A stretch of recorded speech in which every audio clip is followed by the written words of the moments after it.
Thank you all for coming tonight. We have a special guest all the way from Buenos Aires. Chris Coelho is a history writer focused on the revolutions of North and South America. He has published 4 books, including the one that is available tonight, Matlack's Declaration, How a Philadelphia Brewer Proclaimed American Independence. Chris has also been published in 2 historical journals, including the Journal of the American Revolution, and he has spoken to the Historical Society of Pennsylvania on the topic of Timothy Matlack. He was born in Buenos Aires, grew up in New York. His maternal grandparents were Quaker farmers in Moorestown, New Jersey. He received his college degree from Lafayette in Eastern PA.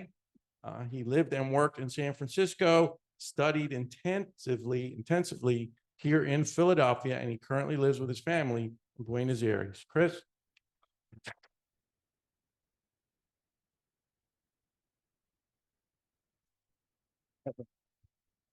All right. So speaking of 2026, I just heard that there's going to be a World Cup. Any football fans, soccer fans? On July 4th, there's going to be, you already heard that? Actually on the 4th. So that's going to be adding to the semifinal on that. It's going to be adding to the demand, right? The hotel, depending who's playing.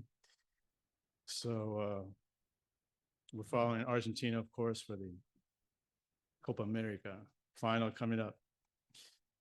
All right, so we're going to be talking about, I know Mike talks a lot about Timothy Matlack, so we're going to getting into his story here a little bit.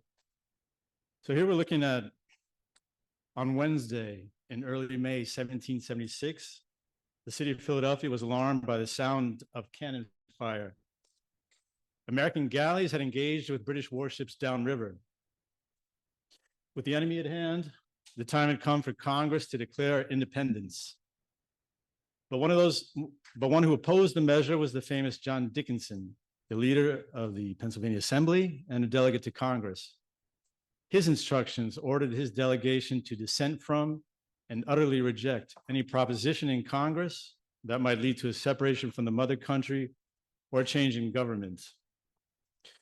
Over the opposition of Dickinson and others, on Friday, May 10, Congress passed a resolution for the formation of local governments. It stated that the exercise of every kind of authority under the crown should be totally suppressed, and that all powers of government must be exerted under the authority of the people only. Friday, May 17 was a day set aside by Congress for fasting and prayer. The people called it Congress Sunday. Timothy Matlack and his fellow committeemen took the opportunity to call for a town meeting for Monday morning. A broadside entitled "The Alarm" spelled out the committee's agenda. The committee declared that Pennsylvania must have a government resting on the authority of the people, and that a convention of their representatives was the proper forum for its creation. On Monday, May 20, the town meeting was held in the State House yard. All cheered the resolution in Congress for new government and booed the Assembly's obstruction. Congress watched the day's proceedings from their chamber, and John Adams wrote that the weather was very rainy and that the meeting was held in the open air. Colonel Timothy Matlack, he said, was one of the principal orators. 3 weeks later, Friday, June 7, the Virginia Congressman Richard Henry Lee introduced a resolution declaring that these united colonies are and of right ought to be free and independent states. Of course, these are not historically accurate, they're just AI. Just illustrative, just for fun and, illustrative purpose. Here we see the resolution in Lee's handwriting. Several of the colonies initially opposed or were not ready to support the resolution when it was introduced. And so that Monday, Congress voted to postpone further discussion for 3 weeks. And in the meantime, so that no time would be lost, to appoint a committee to prepare a draft declaration. That same Monday, June 10, Philadelphia's militia battalions staged meetings to demonstrate their support for new government. Printed in the newspapers was the account of the meeting of Colonel Timothy Matlack's 5th Battalion of Riflemen. Colonel Matlack, who was privy to the proceedings in Congress, asked his men to vote on a series of questions. The last one was whether they wished the province of Pennsylvania to be a free and independent state and united with the other 12 colonies represented in Congress. The question was carried unanimously in the affirmative, and all showed their hearty approbation by 3 huzzas. And so, as all read in their newspapers, Colonel Timothy Matlack's militia battalion voted for independence on June 10, 1776. Here we imagine the moment in 1681 that William Penn received a massive land grant from King Charles II. Penn's Charter of Privileges granted Pennsylvanians the democratic consent and participation of the governed. But what Penn gave, the oligarchs took away. The Assembly had long since denied equal representation to the city of Philadelphia and the Western provinces.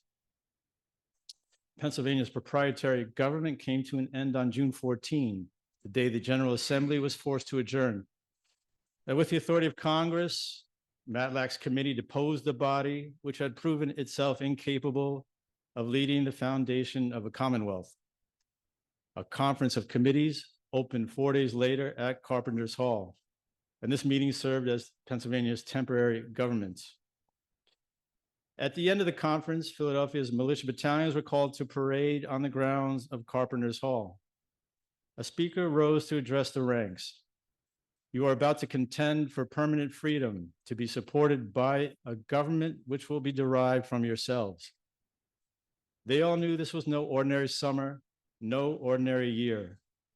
If they were successful, the speaker concluded, 1776 would be famed in history to the end of time. In 1732, Timothy Matlack's father, who was a shopkeeper and brewer, constructed a frame house on this site in Haddonfield. Timothy Matlack Jr. was likely born across the street in 1736. One of Timothy's childhood memories was of his grandfather carrying him to school on his back at a time when there was deep snow. And in another season, he saw himself climbing a tree in Mr. Gill's orchard, getting apples. From that perch, he could hear the minister preaching in Friends Meeting House. But Timothy's father struggled as a shopkeeper and brewer. He borrowed money from Minister Estaw, his wife, Elizabeth Haddon, and also their slave was a man named Primus Marsh. Here we see a detail of the note for the 20-pound loan in Timothy Sr.'s wild script, which Primus signed with his mark. Timothy was 8 years old when his family moved to Philadelphia. The Matlacks rented a house on Market between Front and Second, a little above the post office, so across the street. Here we see his father's newspaper ad. He opened a store in the front room and hung out a sign showing 2 sugar loaves. This is marked TM in gold letters. In the side alley stood a well, which the Matlacks shared with their next door neighbors. That was Benjamin Franklin and his family. The Jersey Market extended down the middle of the street, the full block from 2nd to 3rd Street. In this view of the courthouse, which was located at 2nd and Market, we can observe the length of the market shed behind it.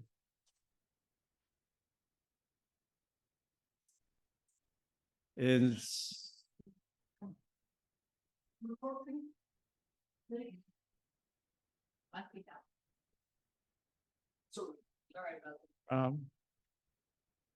In 1749, 13-year-old Timothy Matlack Jr. began a 7.5-year apprenticeship. He was to learn the art and mystery of the mercantile trade. Here we see the contract of his indenture. His masters were to be the Quaker merchants, John Raynal and Mary Coates. In this detail of the contract, we see the signatures of Timothy Matlack Jr., his father, and the merchant Mary. The younger Matlack wrote his name with looping flourishes, while his father's effort was shaky at best. It seems Timothy Jr. was making a personal statement about his bright prospects. In 1750, the Matlack family moved up the street to a new house between 3rd and 4th. This is the plan of the L-shaped Matlack property with frontage on Market and 4th. In the upper right is the dwelling house with the attached kitchen. And a brew house and a malt house are located in the rear of the property with access from 4th. Here's an imagined view of Timothy's father at work in his brewery, which could be found at the sign of the Brewer's Horse and Dray. This 2-story brick house is likely the original Matlack house. And on the 4th Street side of the property, there is now a small plaza, which I'm sure you're all familiar with. Having moved his family into their new house, Timothy's father sublet the one they had just vacated to Benjamin Franklin. And in this old house, 2 days before Christmas in 1750, Franklin suffered a severe shock while attempting to dispatch a game bird with electrical fire. Ben joked that in trying to kill the turkey, he nearly cooked the goose, right? The struggling Matlack Sr. had continued to borrow money from family members, friends, and business associates. In 1751, Charles Willing, the merchant, slave trader, and former mayor of Philadelphia, sued him for debts. In this notice, the sheriff announced the seizure and sale of Matlack's shop and household goods. A last-minute agreement stipulated that Timothy's half-brother, Reuben Haynes, would take over the brewery and work to pay off the debt. Timothy Matlack Sr. died the following year, leaving his family in dire straits. Timothy's youngest brothers, there were Seth, White, and Josiah, were accepted as poor scholars at a charity school. In the wake of his father's death, Timothy immersed himself in the Society of Friends. He became such a devout member that the Quakers considered him a candidate for the ministry. Helping to make his new way of life attractive was the arrival in 1753 of a traveling Quaker minister from England named Catherine Peyton. Timothy wrote that her youth and beauty helped the sacred truths to wash over him. The resistless eloquence of her voice, he said, brought him unknown joy. In May 1757, Timothy completed his apprenticeship and celebrated his 21st birthday. He married Ellen Yarnell, the daughter of a Quaker minister. And that year, working for Benjamin Franklin, Matlack penned the Pennsylvania Assembly's humble petition to King George II. The subject of the address was relations with the Delaware Indians. But Timothy had not served such a long apprenticeship to become a scrivener. In 1760, he opened a mercantile offering metalwares and textiles at the sign of the Case Knife. And his shop was therefore a combined hardware store and mercery. 2 years later, he and Owen Biddle purchased a steel furnace at Petty's Run in Trenton. The site is pictured here near the State House. The venture did not thrive, Timothy said, because few people are aware of how much stronger steel is than iron. In 1763, Timothy Matlack offered wine for sale. One good customer was a man who believed that there could be no good living where there is not good drinking. And we know who that was. In March and April, Benjamin Franklin purchased 47 quarts of Madeira for himself and his son, William Franklin, the royal governor of New Jersey. Franklin paid his bill a year later upon his return from a trip to England and France. 1765, Timothy was disowned by the Society of Friends due to negligence in attending their religious meetings and the failure of his mercantile. The notice was issued on July 26. Timothy's mother, Martha, died the next month, August 30th. The Quakers complained that Matlack had been spending too much time away from home, whereby his business became neglected. What had happened was that Timothy had embraced Philadelphia's tavern and sport culture. In the public houses, he found an appealing world. Men and women talked trade, politics, and sport over rounds of beer, wine, and rum.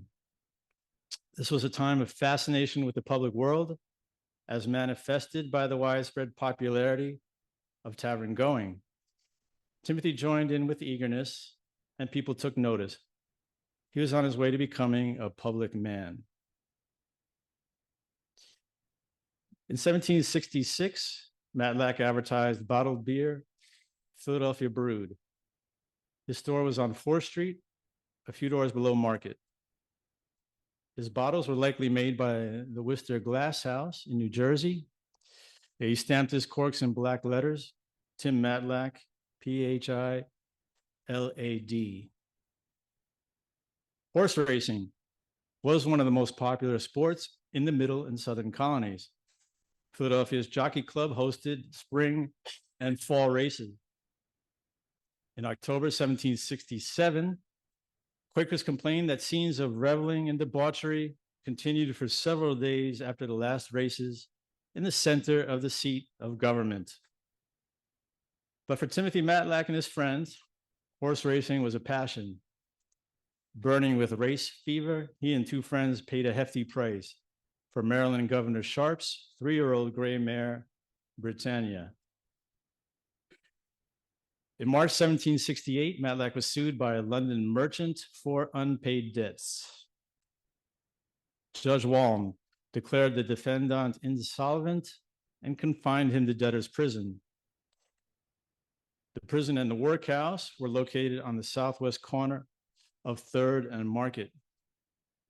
Matlack was confined there for about a month that year, and again the following year.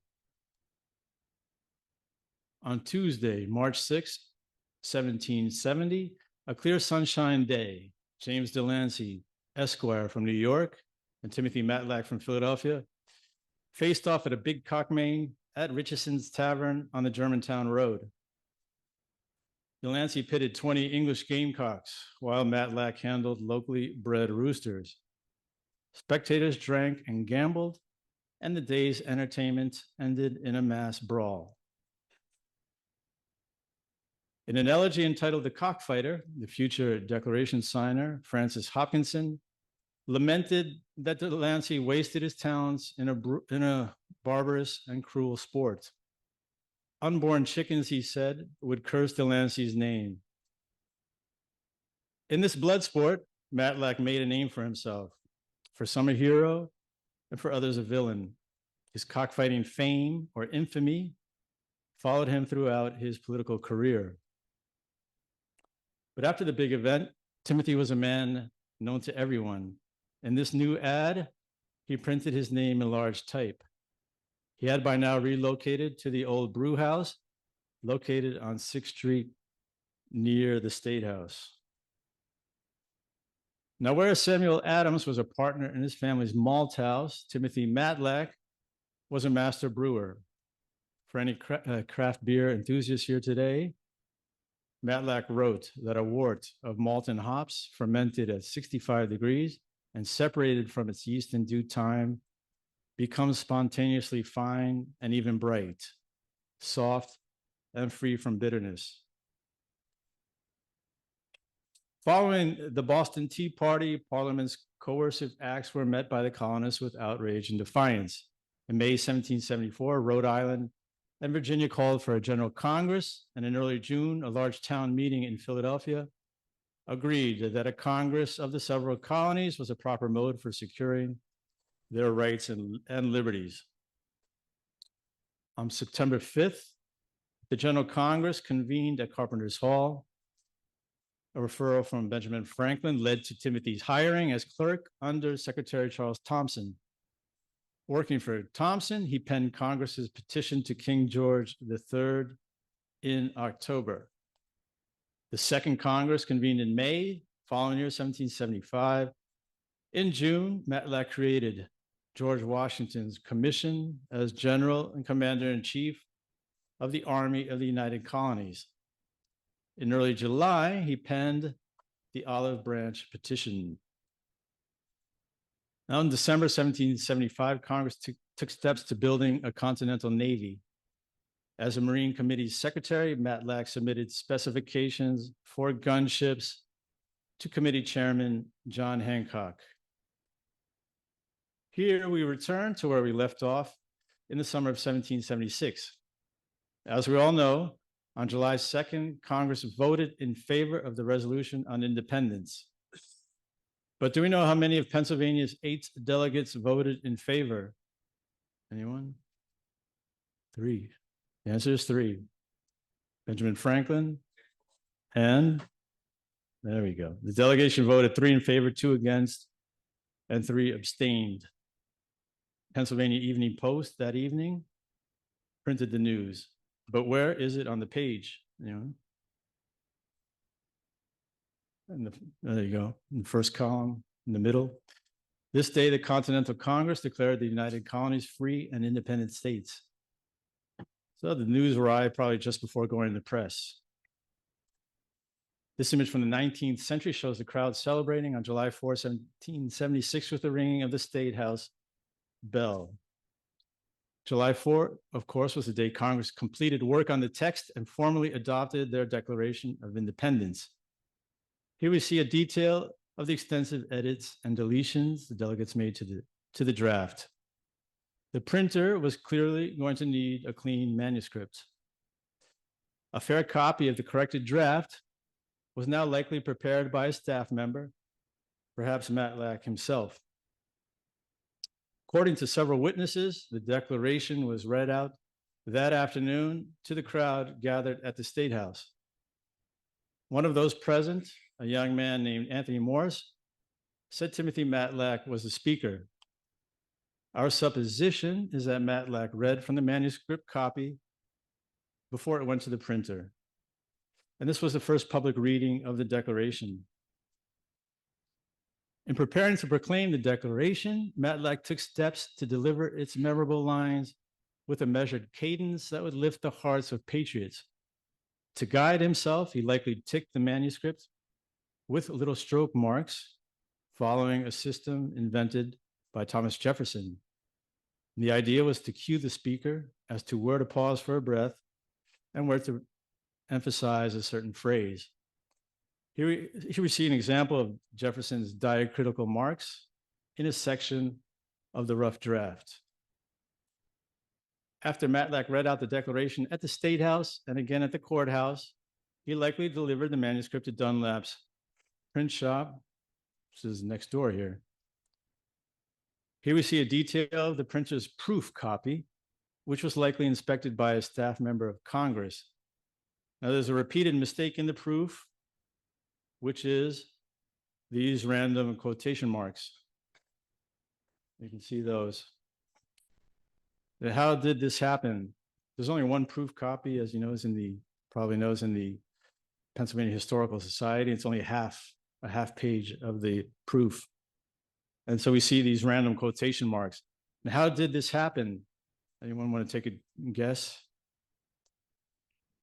We can infer that the compositors interpreted the speaker's stroke marks in the manuscript as punctuation. So this is the physical evidence that the reading did take place that day, and there were numerous witnesses who left testimony.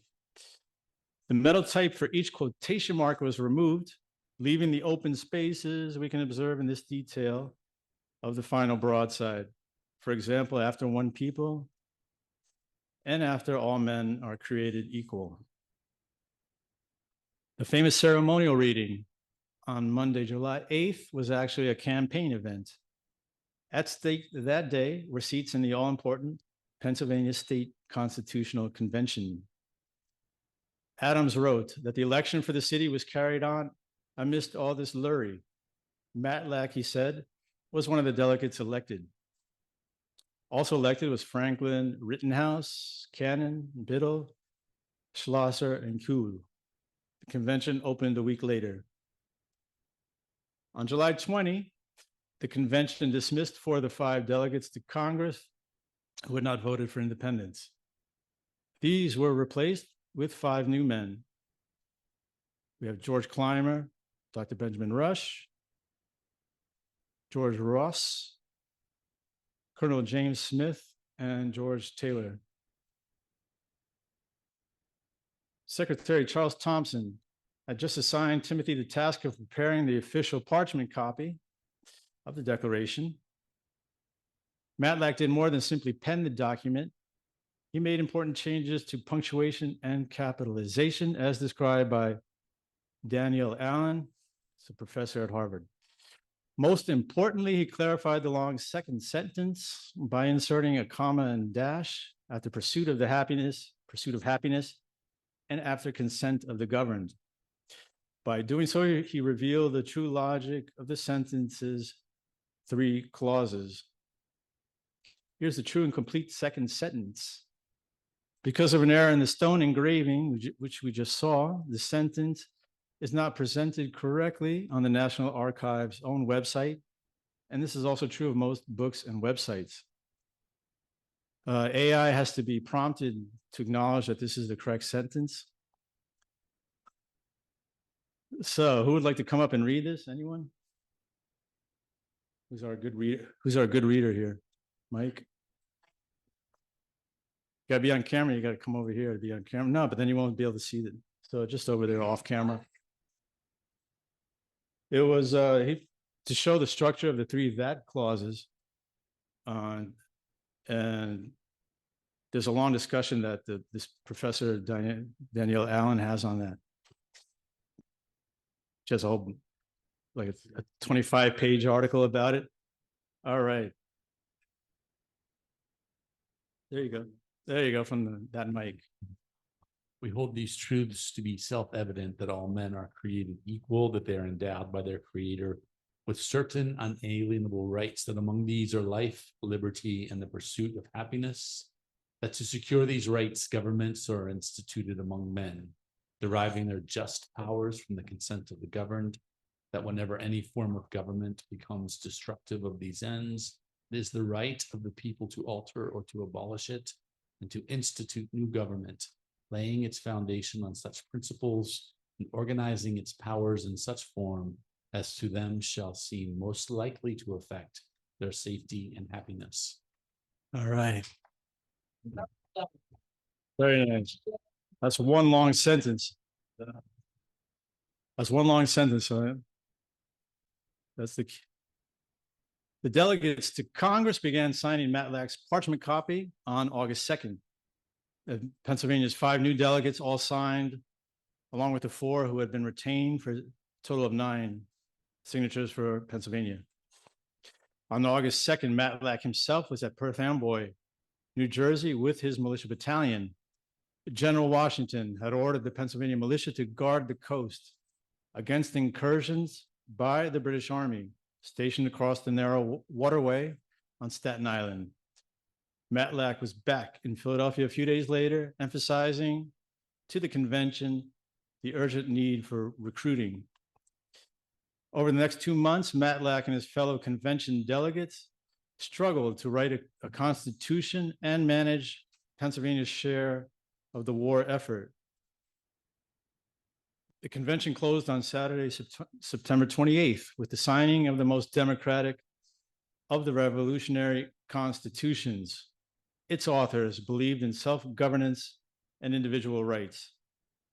John Adams conceded Matlack, Young, Cannon, and Payne had influence enough to get their democratical plans adopted. Their constitution was the first step in the long struggle for equality in America. November 23rd, 1776, and the situation is urgent. The British General William Howe had reduced Fort Washington and taken Fort Lee. His force was now crossing New Jersey with the remains of the Continental Army retreating ahead of it. Philadelphia was apparently Howe's next target. This broadside listed the resolutions of Congress and the Council of Safety of Pennsylvania for reinforcing General Washington. At the bottom of the page, we can see Matlack's annotation as a member of the council regarding the appointment of field officers. On Christmas Day, General Washington wrote, "I am determined, as the night is favorable, to cross the river and make the attack on Trenton in the morning." Washington actually ordered 3 separate crossings of the Delaware for the attack. But the Pennsylvania and the Philadelphia militias were not able to cross due to the very harsh conditions. The challenge of transporting the artillery was unsurmountable. But the militias negotiated the Delaware 2 days later with their heavy artillery and joined Washington's forces for the second battle of Trenton, the Battle of Assunpink Creek. The day was a standoff, and Washington withdrew his force at night, circumventing the British and making the attack on Princeton the next day. Following the Battle of Princeton, the winter campaign continued across New Jersey. The weather was extremely cold, and the men spent their nights exposed to the elements. Colonel Matlack submitted a roll and requisition for his battalion. With only 59 men on active duty, his unit was down to less than half its original size. Matlack requested shirts, shoes, stockings, and blankets. 2 weeks later, Matlack's battalion was reduced to 5 men, whom he discharged. He wrote to his superior officer, "I beg you will do me the justice to believe I have done everything in my power for the public service and lament I could do no more." But after this disappointing end, in hindsight, Matlack could feel satisfied that his battalion had played an important role in the campaign. A newspaper informed the public, "Great credit is due to the Philadelphia militia at Princeton. They were broken in the first action, but formed in the face of grapeshot and pushed on with a spirit that would do honor to veterans." Washington himself praised the readiness with which the militia of Pennsylvania engaged in the service of their country at an inclement season of the year when his army was reduced to a handful of men and the situation was critical. Matlack went so far as to say that the state's militia enabled General Washington to strike a blow which has greatly changed the face of our affairs. On July 4, 1777, Philadelphia celebrated the first anniversary of independence with bonfires and fireworks.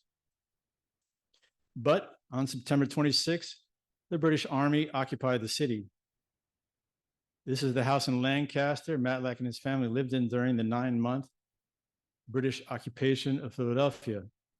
At the end of it, upon his return to the city, Matlack condemned the indiscriminate destruction of property by the British savages that has increased the resentment of their old enemies and turned the hearts of their friends.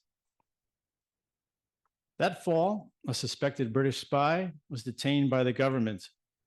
The man, whose name was John Birkenhout, said he was frequently visited by Matlack, Secretary of the Council, that he affected great openness and ingenuous conversation. When this didn't work, the secretary ordered the prisoner placed in confinement. Upon his return to London, Birkenhout said of Matlack, "His character is that of a deep, shrewd fellow. This Matlack, I think, might be bribed, and I believe it not impossible to open a secret correspondence with him." One man who would have listened to bribe offers was Major General Benedict Arnold. Following the British evacuation, General Washington assigned Arnold to the post of Commandant of Philadelphia. Arnold's job was to preserve tranquility and order in a tense environment. This delicate assignment called for impeccably restrained personal conduct. Instead, Arnold drove around town in a chariot and threw lavish parties for common ladies and the wives and daughters of men now with the enemy in New York. The object of Arnold's desire was Peggy Shippen, the daughter of the Chief Justice. Pennsylvania investigated the source of Arnold's income and formally charged him with illicit business affairs. In a letter exchanged with Matlack, Arnold warned him that disputes as to the rights of citizens and soldiers may be fatal to both. Was this a reminder that the state and the military needed to work together to win the war, or was it an invitation to a duel? To hear Pennsylvania's charges against Arnold, a court-martial met in June 1779. Pennsylvania's chief witness was the state official who had led the investigation, the Secretary of the Supreme Executive Council, Timothy Matlack. The court-martial ordered Arnold reprimanded by the commander-in-chief. Washington wrote that he found Arnold's conduct reprehensible, both in a civil and a military view. In 1779, Philadelphia's families were distressed by the high price of flour. The city's poor found themselves without decent food. In October, militiamen seized 4 Quaker merchants and carted them through town. A riot erupted on Walnut Street at the house of James Wilson. As the riot raged, officials, including Timothy Matlack and the city light horse brigade, galloped onto the scene and dispersed the crowd with many strokes of their swords. 2 days later, the militia attacked Benedict Arnold in the streets. The outraged officer complained, "Your governor has raised a mob, and now he cannot quell it." Dr. Benjamin Rush lamented, "My family I have long ago, my country I have long ago left to the care of Timothy Matlack and company. They call it a democracy. A mobocracy, in my opinion, would be more proper." But a month after the Fort Wilson riot, Matlack's party celebrated a complete victory on Election Day and gained full control of the government. On March 1, 1780, the Pennsylvania Assembly passed an act for the gradual abolition of slavery, the first law of its kind in the Western Hemisphere. Thomas Paine, as clerk of the Assembly, wrote the preamble, which said, "We esteem it a blessing granted to us that we are enabled this day to add one more step to universal civilization by removing as much as possible the sorrows of those who have lived in undeserved bondage." All who worked on the bill were inspired by the Quaker abolitionist John Woolman. Woolman, the son of Timothy's Aunt Elizabeth, is his first cousin, opposed slavery because "I believe that liberty is the natural right of all men equally."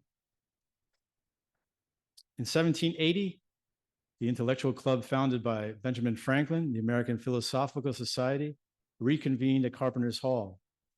Elected for membership that year were Washington, Jefferson, Adams, and other luminaries, including Timothy Matlack. In this letter to Thomas Jefferson, Matlack said that the society's members felt it was important to restart their meetings to show posterity that in the midst of a bloody war, they cherished the arts and sciences and dedicated a part of their time to philosophy. As a last-minute replacement, Timothy Matlack agreed to deliver that year's oration. The subject of his address was his vision for America's prosperous future as an agrarian democratic republic. Matlack published his oration and sent a copy to Benjamin Franklin in Paris with this cover letter. Monday, September 25th, 1780, Philadelphia received a report that treason of the blackest dye was yesterday discovered. Arnold, the traitor, has made his way to the enemy. That Saturday, a large crowd paraded through Philadelphia behind an effigy of Arnold, riding a wagon with the devil in black robes behind him. Here's an imagined view of the scene. On Mondays in May 1780, the people sent their tribune, Timothy Matlack, to Congress with loud huzzas. He was now a member of the body he had served as a clerk. While the people cheered, Timothy's political enemies were none too pleased by his promotion. One of these was the merchant named Whitehead Humphreys. Humphreys went to the trouble of writing and printing this doggerel entitled An Epistle from Titus to Timothy. Humphreys criticized Matlack's appearance and behavior at a 4th of July banquet. At the bottom of the sheet, someone wrote that on New Year's Day, 1781, these gentlemen crossed paths on Market Street and came to blows. Timothy Matlack was now at the pinnacle of his revolutionary career. As the last of the original radicals still in office, he was the public face of his government. He also now sat in the Congress of the United States. His old enemy, John Dickinson, wrote, "Matlack alone remains in power and influence of all the authors and pillars of the Constitution." But in November 1782, bad news arrived for Matlack. Dickinson had been elected president of the Supreme Executive Council.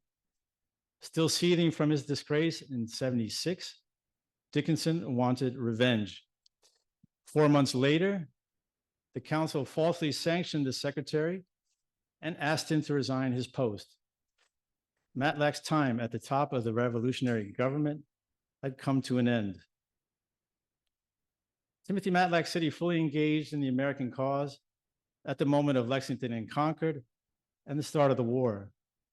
Now, 8 years later, following his termination as secretary, Philadelphia celebrated the Treaty of Paris and the end of the war with fireworks, illuminations, feasts, and banquets. Timothy now had time for a building project. He and a group of friends had founded a religious society named the Free Quakers. That summer, the group acquired a lot at 5th and Arch and made plans to build a permanent home. Timothy designed the meeting house and served as construction manager. Here's a view of the Free Quaker Meeting House before 1950, which was the year 3 blocks were cleared to create Independence Mall. Part of the development of Independence Mall was the widening of 5th Street.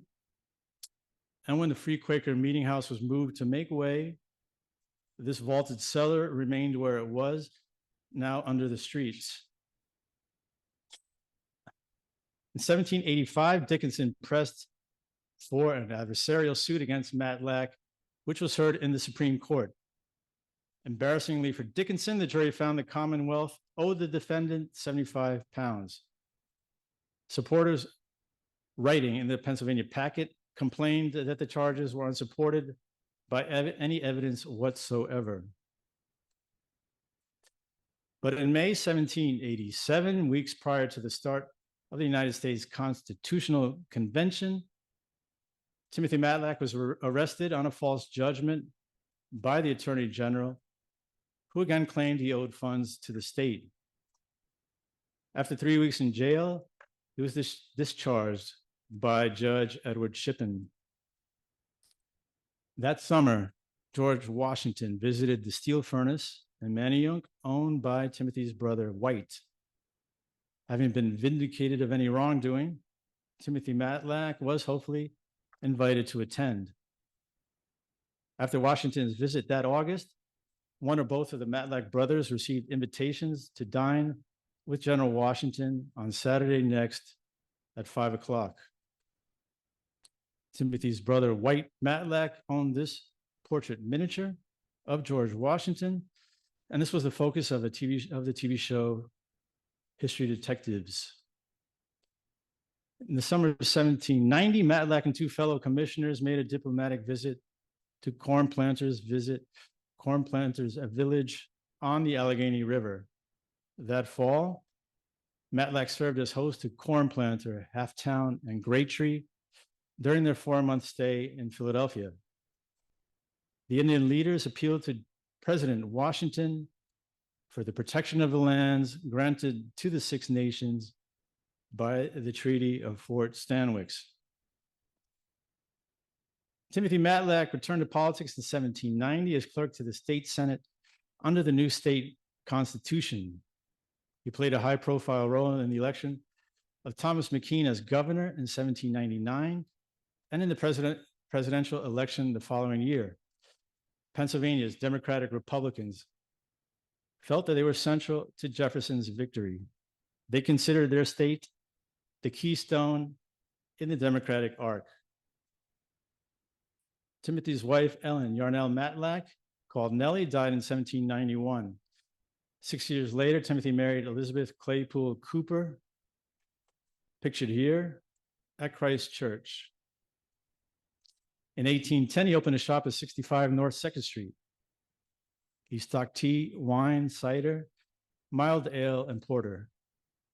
In this ad, he said he would reserve for his friends on the 4th of July a few demijohns that shall do honor to the day.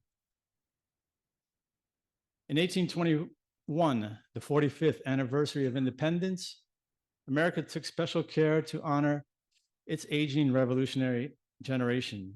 No one knew how many of these men would be alive 5 years later for the semi-centennial. Newspapers around the country picked up the story of Philadelphia's celebration. The 85-year-old patriot, Timothy Matlack, distinctly read the Declaration, to the adoption and establishment of which he had not inconsiderably contributed. Matlack finally retired from politics and government in 1822. He and his wife moved to the property of his daughter Martha and her husband Guy Bryan in Holmesburg.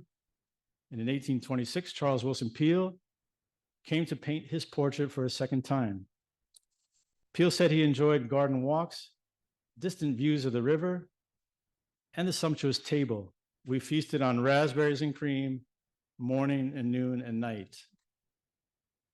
In 1828, a visitor asked Timothy about his health, to which he replied, "I scarcely know how I am, or who I am, where I am, or what I am. I only know that I am alive, and that's all." Timothy died the following year and was buried at the Free Quaker Burial Ground on the west side of 5th, below Locust. In the Revolution, Timothy Matlack saw that the pursuit of liberty and democracy was the only reasonable course of action. With all that he lived and all that he had done and all that he left behind, he died in peace. In 1905, the graveyard was moved out to Audubon, Pennsylvania. Here we see the damaged and faded gravestone. This plaque was placed by descendants, and his historical marker stands near the Free Quaker graveyard. And I believe moving it to Philadelphia's historic district would do honor to the city's homegrown revolutionary and patriot. I have a couple of modern references if we have time. These are quick. Whereas Matlack popped up in modern times, the 2013 design of the $100 bill features the so-called symbols of freedom, include details of Matlack's parchment, Declaration of Independence, a feather quill, and an inkwell. This portrait by Charles Wilson Peale is in the Museum of Fine Arts in Boston. The font, American Scribe, was inspired by the famous handwriting of Timothy Matlack. Timothy figured in the 2004 movie, National Treasure, and very briefly in the series, 2014 series, Turn Washington's Spies. Matlack's parchment Declaration of Independence is, as we all know, on display at the National Archives Museum. That's the website. This is the page from the Portrait Gallery at Second Bank Portrait Gallery. That's a little painting someone made. And there's the book. This is a new one. I had published one pretty much 10 years earlier. So this is updated and condensed and edited and more reader friendly. And that's it. Thank you. Thanks.